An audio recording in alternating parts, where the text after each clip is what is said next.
pore-forming exotoxins. These are leukocidins that are produced by certain bacteria to kill phagocytic leukocytes or white blood cells.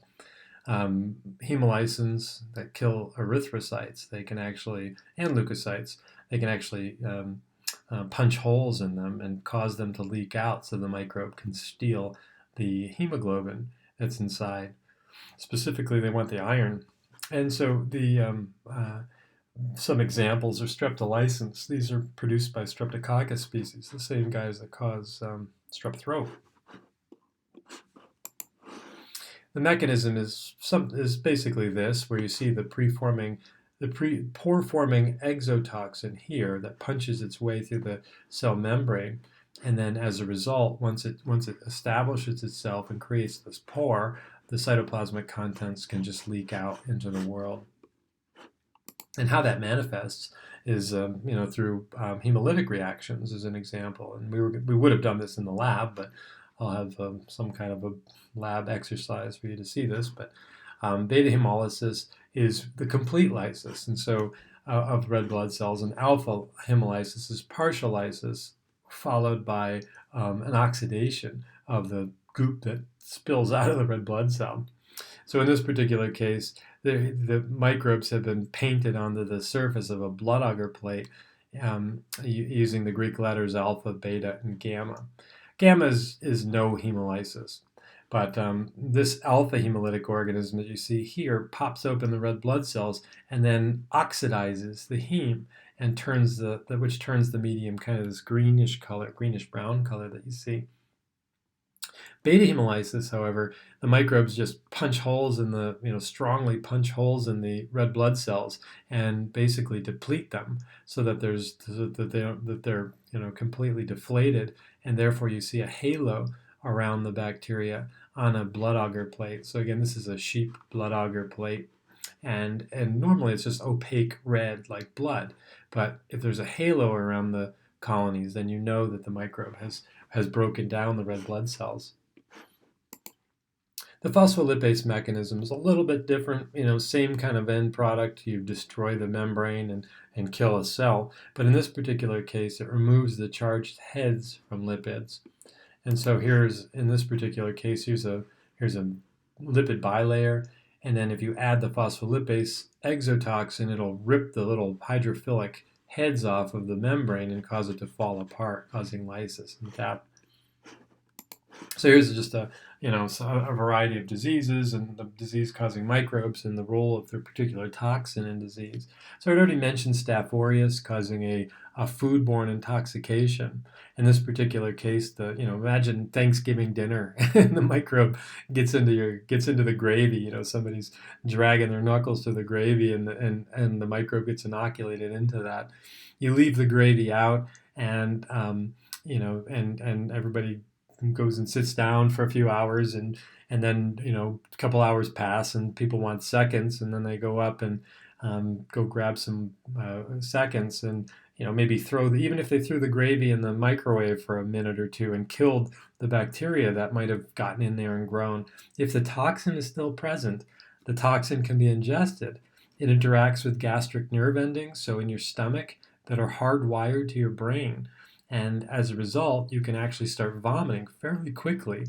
So if you've ever gone to a party or something like that and had symptoms within an hour or 1 to 3 hour window, odds are you had a staphylococcal food intoxication.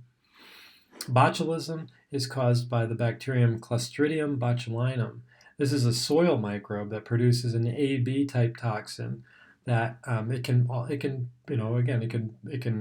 produce into foods.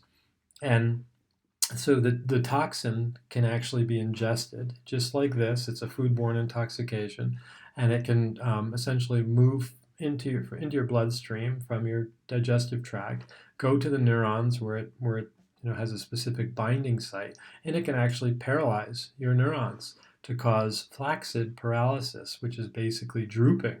So you can imagine the worst of it is when the smooth muscles in your heart and lungs become flaccid, to become droopy, and they can't contract anymore. And so patients with botulism often die from respiratory failure or heart failure. Tetanus is another Clostridium species, Clostridium tetani. Both of these guys are spore formers. Both of these guys can be found in the soil.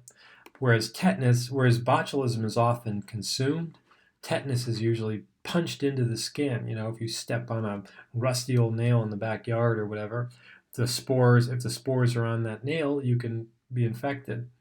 The spores germinate in your body. So here the spores are germinating in food and the toxins being produced in food, and you eat the food and can get sick that way. But here the spores are being pushed into skin through, again, stepping on something sharp in outside. The toxins of the microbes, once they've colonized the tissue, enter the bloodstream, travel to neurons. They have an opposite effect. In this particular case, flaccid paralysis or drooping. In this particular case, it's spastic paralysis or tensing.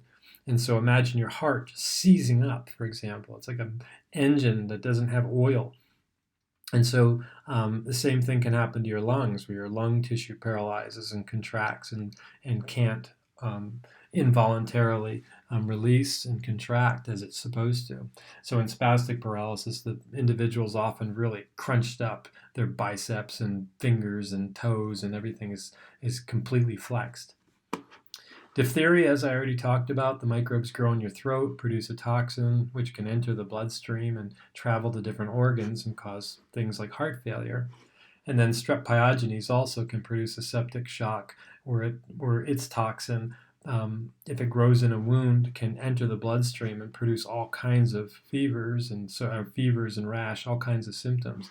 This organism will cause skin infections, but it can also cause urogenital tract infections. Sometimes, if an individual, it can contaminate a wound fairly quickly, or the back of your throat.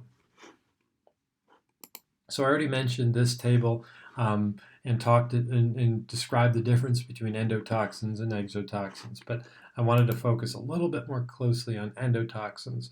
And so here's a cutaway of a gram-negative cell envelope. Specifically, the LPS or endotoxin portion is this outer leaflet here. So the inner leaflet of the outer membrane is this layer right here, which is a normal phospholipid. The outer leaflet is the lipopolysaccharide. So imagine one of these little pieces, the LPS, being sloughed off into the world, and each one having a severe toxic reaction. At the very least, they can trigger high fever. And if there's enough of them, they can cause a severe overreactive immune response that can kill an individual. So if you're producing products like insulin, for example, or medical devices, it's not enough for your people to just show that there's no live bacteria, viruses, or fungi on those things. You have to also demonstrate that they're what's called pyrogen-free. Pyrogen is just another word for endotoxin. So read the labels of some of your pharmaceuticals or products around the house and see if you can find the pyrogen-free label.